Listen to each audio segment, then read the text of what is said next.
Media map के Contra dialogue के इस एपिसोड में, जिसमें हम धर्म के बारे में, खास करके मंदिरों के बारे में और मंदिरों से पैसे कैसे दिए जा रहे हैं, कैसे लिए जा रहे हैं, सरकार कैसे इनको रेगुलेट करती है, उसके बारे में जो हम बात कर रहे हैं, उसके विषय में हम बात कर रहे हैं।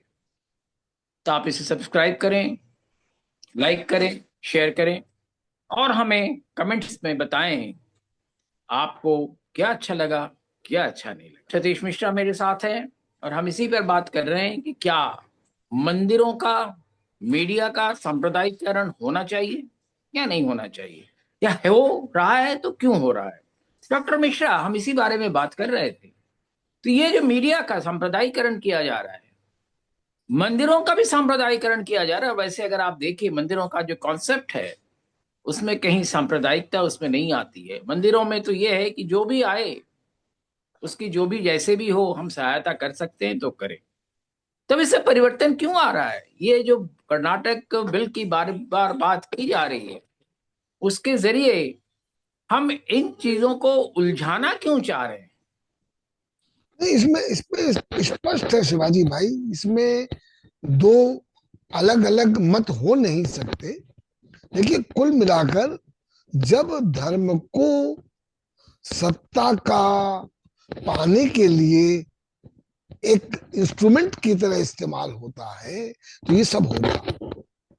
देखिए, मैं ये नहीं कह रहा हूं कि पिछली सरकारों ने नहीं किया, और वो कम से कम ओपनली शेमलेसली नहीं करती थी। उनके ऊपर कम से कम थोड़ा सा समाज का एक क्या कहना चाहिए, अंकुश दबाव रहता रहता था, दबाव रहता था भाई उस वक्त। लेकिन कुल मिलाकर जो, अगर आप ईमानदारी से देखें, तो कांग्रेस को जो सबसे ज्यादा क्रिटिकल, कांग्रेस की सरकारों को जो सबसे क्रिटिकल एप्रिसिएशन उनका होता था या क्रिटिकल कमेंट होते थे, वो वामपंथ बहुत करता था, समाजवादी करते थे, और भारतीय जनता पार्टी, भारतीय जनसंघ भी करता था।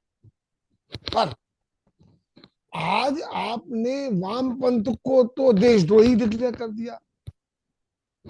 सावरकर से जो सावरकर जी ने सबक सबक दिया था कि इस देश में दो दो बड़े दुश्मन हैं, इस्लाम, क्रिश्चियनिटी और वामपंथ।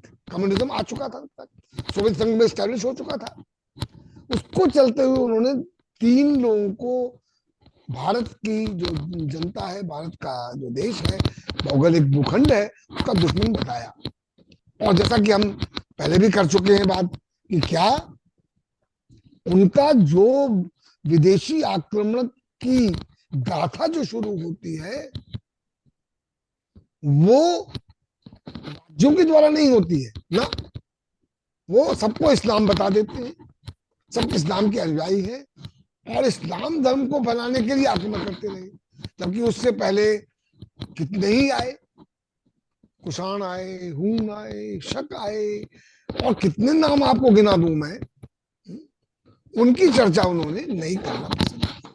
नहीं, पर कुषाण शक के साथ जहां तक इतिहास में हम देखते हैं, उन्होंने आके यहाँ के धार्मिक या सामाजिक परंपराओं को अपनाया। वो कोई नई परंपराओं को लेकर नहीं, नहीं आई, या जैसे कि नहीं, ऐसा 7वीं सदी के बाद इस्लाम जैसे आया और उसने जिस तरह से धर्म को भी एक आक्रामक तरीके से अपनाया, वैसा उससे पहले बहुत कम हुआ है। देखिए, नहीं, इसमें उनमें देखिए, कुल मिलाकर मैं एक छोटा सा उदाहरण देता हूँ। यूनानी, मानते हैं आप यूनानी आए यहाँ? बिल्कुल आए। उसके पहले मंदिरों का जो स्ट्रक्चर्स थे, कहीं आपको अगर इतिहास में बता दें मुझे आप, तो अगर यूनानी के आने के बाद आपने मंदिरों का कंस्ट्रक्शन शुरू किया, तो एक दूसरी तरह से इन्फ्लुएंस आ रहा था। ये तो हर धर्म का अपना एक अलग अलग पक्ष है। पर आप ये कहिए कि इस भूखंड पर जो आक्रमणकारी आए वो यूनानी नहीं थे, पोर्चुगीज नहीं थे, स्पेनिश नहीं थे, वो सब इस्लाम से उन शुरू हुए। सबने किया, पोर्टुगीज ने सबने किया, किया, बहुत सबने बहुत किया। सारे अत्याचार किए। आप देखें, यहां तक जो धर्म को सिंक्रेटिक रिलीजन की तरह, हिंदू आस्था को, सनातन धर्म को पहले तो ये कहते हुए, सनातन धर्म कुल मिलाकर कोई ऑर्गेनाइज रिलीजन नहीं है, कोई एक होली बुक नहीं है, कोई एक होली गॉड नहीं है, एक मैं पूजा तो कहता हूँ पद्धति। ये कॉलिशन ऑफ रिलीजन्स है। जी, अगर उसको भी हम मान, डेफिनेशन को ले लेते हैं, तो कुल मिलाकर जो सिंथेटिक रिलीजन में कन्वर्ट कर किया गया वो मिशनरीज ने किया, क्रिश्चियन मिशनरीज ने किया, क्योंकि उनकी कल्पना ही नहीं हो सकती थी कि दुनिया में कुछ लोग ऐसे होंगे जहां उनका उनकी तरह धर्म नहीं होता होगा। तो उन्होंने होली ट्रिनिटी क्रिएट करने की कोशिश की। उन्होंने क्या नहीं किया। अब उसके में एक बहुत बड़े, जिनका बड़ा नाम दिया जाता है, विलियम जोन्स या मैक्स मुलर, ऐसे इंडोलॉजिस्ट जिन्होंने संस्कृत की भाषा का सुचारू रूप से अध्ययन नहीं किया, कोई पंडितों से बात कर ली, कोई उनसे बात कर ली, और वो प्रकांड विशेषज्ञ हो गए किसके, वेदों के, उपनिषदों के। और उन्होंने हमको बताना शुरू किया कि, तो उन्होंने कहा कि ये रिलीजन है, इसको रिलीजन में, और उसके बाद सावरकर जी ने कहा कि हमने रिलीजन है। अपने ही धर्म को हमने अपने ही धर्म को उनसे री इम्पोर्ट किया। जी, ये बात है। तो इसको हमको रखना पड़ेगा। और आज देखिए, सर्व धर्म संभाव, ये है कि मूल परिभाषा। हम सब रिलीजन को एक जैसे देखते, सब नहीं, आस्थाओं को बिल्कुल है, एक तरह से देखते। अब बिल्कुल उसमें सही कह डिस्टिंक्शन रहे हैं। करना, डिस्टिंक्शन करके आपस में अंतर पैदा करके सत्ता में कैसे बने रहना है, ये एक इंटरेस्टिंग स्टडी है, इसमें होना चाहिए। नहीं, बिल्कुल आपका कहना सही है कि धर्म का इस्तेमाल सत्ता में बने रहने के लिए जो होता है या हो रहा है या हुआ है वो निश्चित रूप से ही सही नहीं है।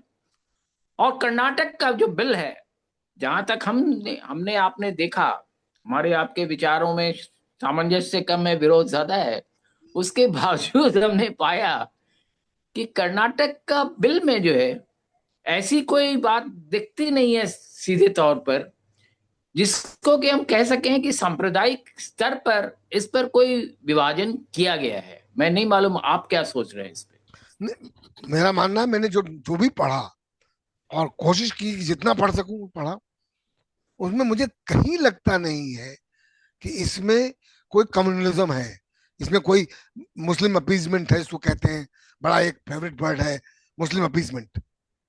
और मुस्लिम अपीजमेंट कह के सबको इसको कहते बहका लेते हैं। हम आजकल एक शब्द हो गया है, उसको कह के किसी को भी बरगला लो। जी, तो वो है उसका। अब उसमें मुसीबत यह है कि आज का जो नवयुवक है वो पढ़ने लिखने का शौकीन ही नहीं है। वो कुल मिलाकर सब सोशल मीडिया पे काम कर रहा है। व्हाट्सएप यूनिवर्सिटीज जो खुली हैं, इतनी भ्रांतियां फैला रही हैं कि आप इसी से हम अंदाज इससे नहीं बात लगा। करेंगे जी। कि लोगों को ये व्हाट्सएप और सोशल मीडिया से गाइडेड नहीं होना चाहिए, ये भ्रांतियों को बढ़ाते हैं। जी। इस पर हम अलग से किसी दिन बात करेंगे। आज आपने जो बातचीत की, मैं समझता हूँ कि बहुत अच्छी बात रही हम दोनों की।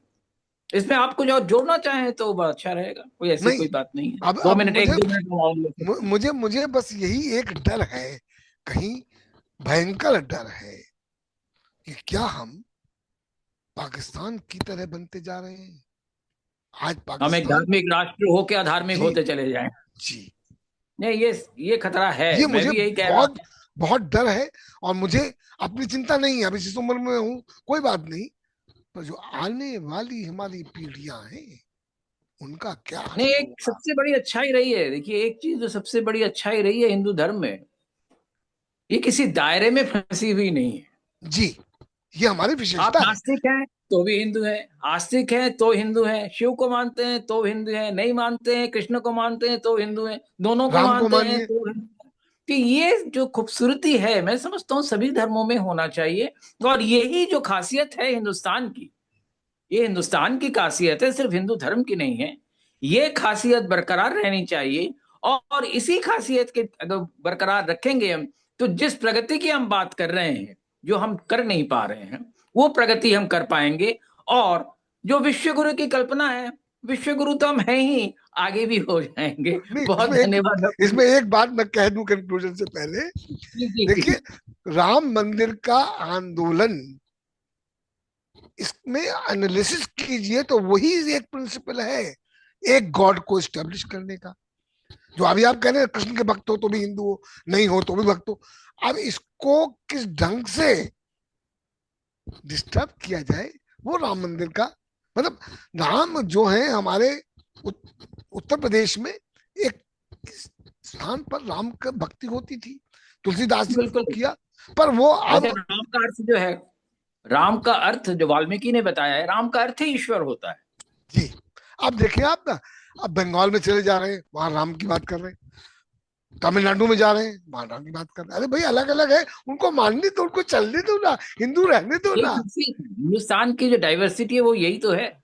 सबको मानते हुए भी हम किसी को नहीं मानते हैं, सबको मानते हैं और सभी को मानना चाहिए, ये बिल्कुल हमारा बिल्कुल। लिए बहुत अच्छी बातचीत रही हमारी।